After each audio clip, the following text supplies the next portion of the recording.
ನನ್ನ ಭಕ್ತಿಗೆ ಮೆಚ್ಚಿ ನೀನು ಪ್ರತ್ಯಕ್ಷನಾಗಿದೆಯೇ ತಂದೆ. ಧನ್ಯನಾದೆ ಸ್ವಾಮಿ, ಧನ್ಯನಾದೆ.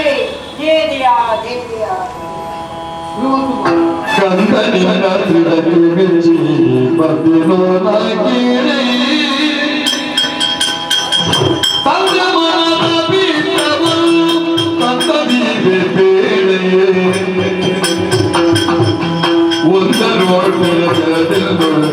ನಿಂತಿರಿಸಿ ಮನವಾ ಇಂದು ಬರೆಯುತ್ತಾರೆ ತಪದಿ ಯೋಗಿಸಿದೆ ತನುವ ಕಲ್ಪನೆಲ್ಲ ಬಿಡದೆ ಮಿಟ್ಟಿ ಮತ್ತೆ ಹೋಗಿ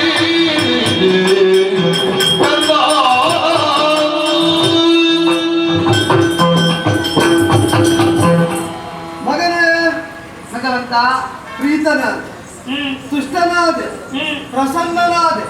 ಆದ್ದರಿಂದಲೇ ಭಯವರದ ಮುದ್ರೆಗಳನ್ನು ಒಳಗೊಂಡು ಶಂಖಚಕ್ರ ಗದಾ ಪದ್ಮನಾದಂತಹ ನಾನು ಅವೆಲ್ಲವನ್ನು ಹೊಂದಿಯೇ ಖಗವರೂಥನಾಗಿ ಬಂದು ನಿನ್ನ ಕಂಗಳಿಗೆ ಸೆಳೆದು ನಿನ್ನ ಮನೋಮಂದಿರದಲ್ಲಿ ನಾರದರಿಂದ ಸುಪ್ರತಿಷ್ಠಿತವಾದಂತಹ ದಿವ್ಯ ವಿಗ್ರಹ ತಾನೇ ತಾನಾಗಿ ನಿನ್ನ ಅಂತರಂಗದ ದೃಷ್ಟಿಗೆ ಗೋಚರವಾಗುತ್ತಾ ಇದ್ದಾಗ ಹೊರಗಿನಿಂದ ಯಾವ ಕಲಹ ಎದ್ದರೂ ಕೂಡ, ಯಾವ ಕಲ್ಮಶಗಳು ಅಥವಾ ಶಾಬ್ದಿಕವಾದಂತಹ ಕೋಲಾಹಲ ಎದ್ದರೂ ಕೂಡ ನೀ ವಿಚಲಿತನಾಗಲಿಲ್ಲ, ನಾನು ತೆರೆಯಲೇ ಇಲ್ಲ.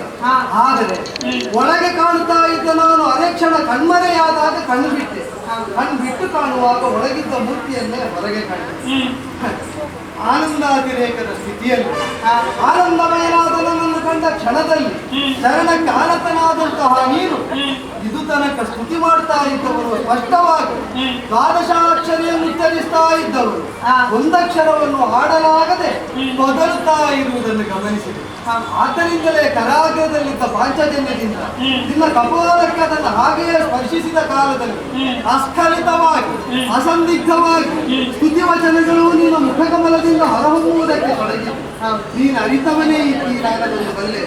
ಯಾವಾತನು ಸರ್ವರ ಒಳಗೂ ಇದ್ದುಕೊಂಡು ಸರ್ವೇಂದ್ರಿಯಗಳನ್ನು ನಿಯಂತ್ರಿಸ್ತಾ ಮಾತನ್ನು ಮಾತಾಗಿಸಿ ಹೊರಬರುವನು ತನ್ನ ಶಕ್ತಿ ವಿಶೇಷವನ್ನು ವಿನಿಯೋಗಿಸ್ತಾನೆ.